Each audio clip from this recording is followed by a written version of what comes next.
بسم اللہ الرحمن الرحیم۔ رسول اللہ صلی اللہ علیہ وآلہ وسلم نے ارشاد فرمایا، ایمان اور حیا دونوں ایک دوسرے کے ساتھی ہیں، تو جب ان میں سے ایک اٹھا لیا جاتا ہے تو دوسرا بھی اٹھا لیا جاتا ہے۔ رسول اللہ صلی اللہ علیہ وآلہ وسلم نے ارشاد فرمایا، بے شک صدقہ اپنے دینے والے کو قبر کی گرمی سے بچائے گا۔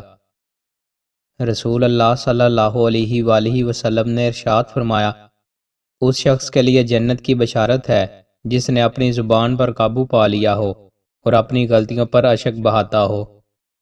رسول اللہ صلی اللہ علیہ وآلہ وسلم نے ارشاد فرمایا، کیا میں تمہیں جہنمی لوگوں کے بارے میں نہ بتاؤں؟ ہر سخت مزاج، بد اخلاق اور تکبر کرنے والا جہنمی ہے۔